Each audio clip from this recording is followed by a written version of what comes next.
Alright, Counterpunch Boxing, we are back with another one.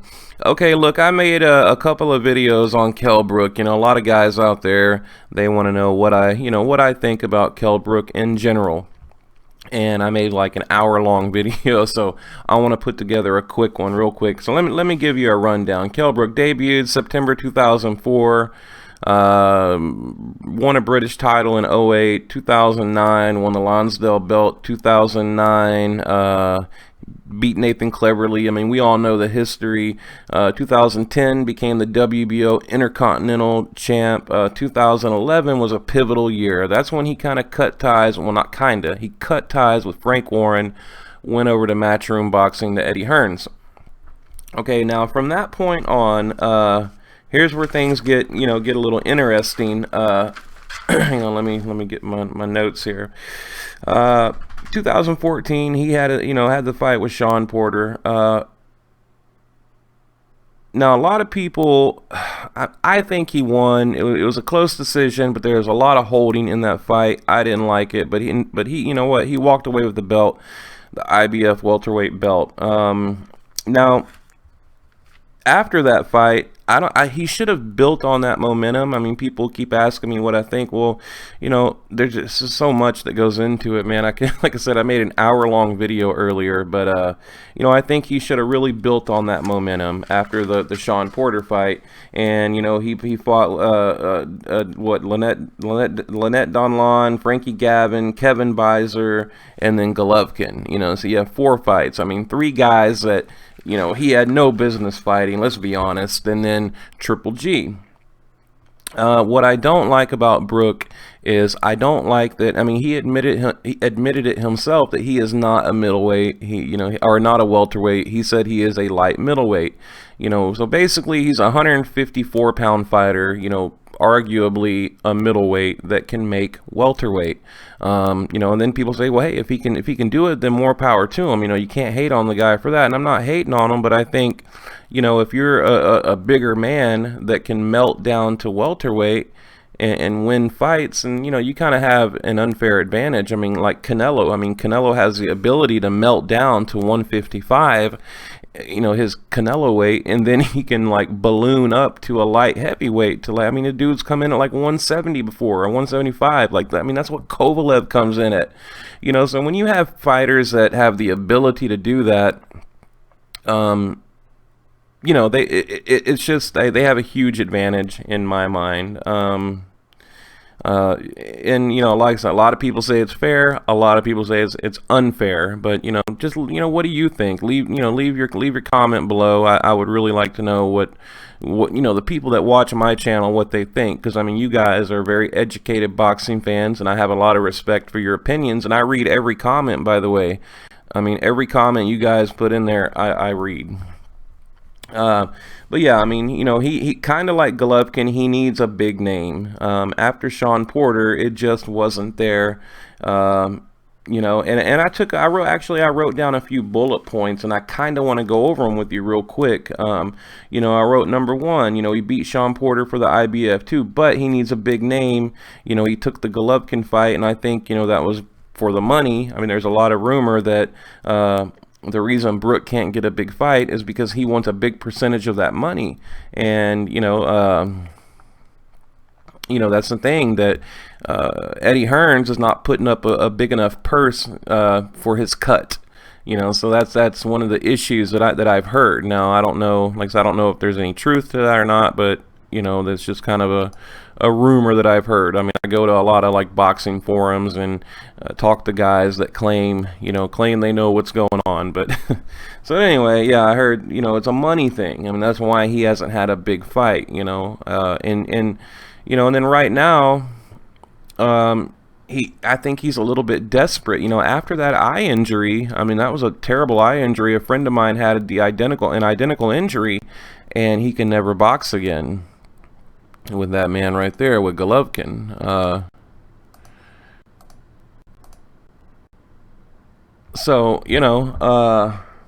Yeah, I mean, what do you think? I mean, leave your comment below. I'd really like to know what you think about the eye injury, and will he be okay to fight, and the weight. I want to know what you think about him being a damn near a middleweight fighting at welterweight. But anyway, let me run through my notes real quick. And Brook is not a big name in America. Really before the Sean Porter fight, we had no idea who Brook was. I mean, I knew of him, but his pro day, like I said, his pro debut was September 4th, 2008. Won the British title. 2009, Lonsdale belt. 2010, WBO Intercontinental. 2011, made that room the match room. 2012, he fought Jones Hatton, Ricky Hatton's brother. 2012, he beat, who was that?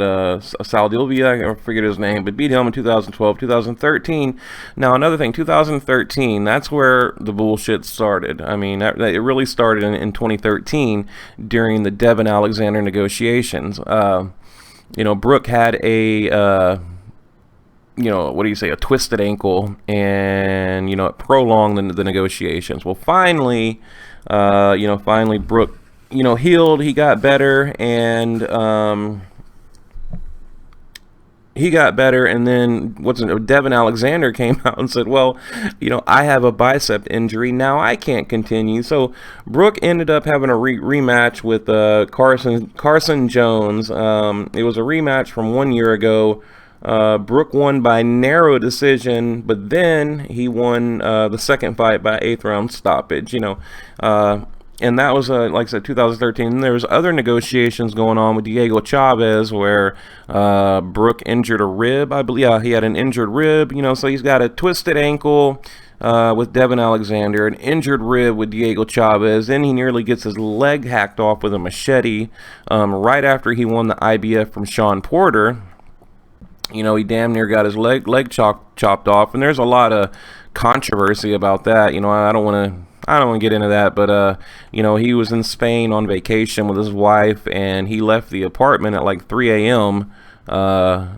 With another guy, and then they went back to his apartment, and it's a little bit, unknown what happened. I mean, it sounds real fishy if you go and look at the actual story online, but long story short, yeah, a guy tried to hack his leg off. They got in an argument about, can a street fighter beat a boxer? So yeah, here they are in some apartment in Spain at 3 o'clock in the morning, and Kell Brook is like, yeah, a boxer can beat a street fighter, and this guy gets pissed off and hacks him in the leg with a machete. And Brook is running through the middle of the night. He goes to another apartment and, calls the authorities. They show up. They never find the man. That's another thing. They've never found this man and really gotten to the bottom of it. And Brook kind of let it go. Went back to United Kingdom, went back to England and just let it go. He healed, and that was that. Now we have what we have.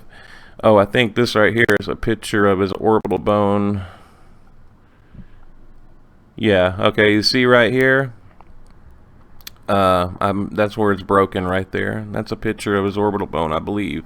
I mean, I could be wrong, but that is a broken, I don't know if that's, yeah, Kell Brook's natural, well, it might be Kell Brook. But, so anyway, yeah, I mean, it's just a lot of crazy things have happened. I don't like the weight thing. Like I said, I don't like the fact that, he is not a natural welterweight, but he has all these, like, fights at welterweight. I don't like that. And, you could kind of say the same thing about Canelo, that he is a natural 154, or you could say a natural light heavyweight, because a guy can go from 155 Canelo weight and bloom up to, a light heavyweight.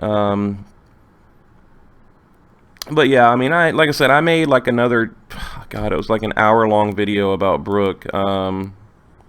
But yeah, I mean, look, here's the thing. When he hooked up with Eddie Hearns, I mean, I feel like he should have been like catapulted into stardom. Eddie Hearns is like the vessel that can connect the United Kingdom fighters to America. He's like a think about him as like a ship that can get the guys across the pond, and he did that. He got him over here. He won the title against Sean Porter. and he never built off that win. He never, he never built off that victory. And then, like I said, he went right into that Golovkin fight. I think that was nothing but money. It's a win-win situation. And look, I don't mean to sound like I'm dogging on Brook, but I want to know what you guys think. Because everyone tells me, well, he's the number one pound for pound welterweight, and I just don't understand it. I don't understand how anyone can have him as number one. I mean, he's beat Sean Porter. You say, well, the eye test, he looks great. He passed the eye test, and and he's fighting top. I've heard, well, he fought top tens over in UK, and we just don't know about the guys. Well, I do. I've looked into all the guys over there that he's beat. And yeah, some of them are pretty tough, rugged guys. But overall, I mean, they're B-level fighters. I mean, you go 2012, Matthew Hatton, Carson Jones, Saldiva, Carson Jones again, Sinchenko, Alvaro, and then he had the Porter fight, and then right after that, the Lynette Donlon, Frankie Gavin, then again Kevin Beiser, and then Golovkin. So when you look at post Sean Porter, there was really, he was fighting, top 20 guys. I mean, so yeah, I mean, I think he's yet to prove himself, and he needs to do that. And I kind of feel like he's chasing like big money fights, and I really wish he'd stop doing that, because sometimes, like, as a professional fighter, you have to forget about the money and think about your legacy, and you have to take a fight and put yourself in a position to get a big fight. And that's my question. Who is Kell Brook? I should have made that my thumbnail right there. I don't know. I don't know. Is he a welterweight? Is he a middleweight? Is he a light middleweight? I don't know. So he's yet to prove himself. And, I want to know what you guys think. Like I said, I really have a lot of respect for your opinion on the channel, and I want to know what you guys think. Yeah, like I said, I made another video that I might post. I don't know. We might just leave it at this one right here. Yeah. Oh, and then the Amir. One more thing. The Amir Khan. The Khan Brook fight needs to happen. Now, if Brook beat Khan, which I think he could, this right here, that chin will not hold up. It's like there's something back here that just knocks this dude out. I don't know. That's why a lot of people don't want to see Amir Khan and Kell Brook. Ezekiel Kell Brook, by the way. That's his name. His birth name is Ezekiel. But that's why a lot of people don't want to see it, because they know Khan's going to get knocked out. Brook, 36-1-0, 25 knockouts, 70% KO ratio, IBF welterweight. Debuted September 2004, 5'9", 70-inch reach. Just to give you a little bit of background on Brook, I just read that off my paper. But yeah, what do you guys think about Kell Brook? Who should he fight next? I mean, the rumor is right now, I've heard Manny Pacquiao, this man right here. I've heard Manny Pacquiao, I've heard Earl Spence. I mean, I've heard a couple other, but those, I think the next likely opponent will either be maybe Pacquiao or, I don't know, Spence, if they can, work out the weight thing. I don't know, but I'd like to see a Pacquiao Brook fight. I mean, shit, who wouldn't? Look, 22 hours ago. See right there? People are making pictures of this because they know these two guys are talking. And I've heard rumors that, Eddie Hearn's Matchroom Boxing, like, he's been talking to Bob Arum. And even Bob Arum said, he said, yeah, I'd love to put that fight together. But would they have it in, I think they would probably go to the UK even. They might be willing to travel to UK. But here's the thing, with that eye injury, you guys have to remember, Brook filed for like a 60-day extension. I forgot it. So he was negotiating with Jesse Vargas and pulled out of that fight, Golovkin. So think about it. Go back to Devin Alexander, pulled out of that fight. Diego Chavez pulled out of that fight.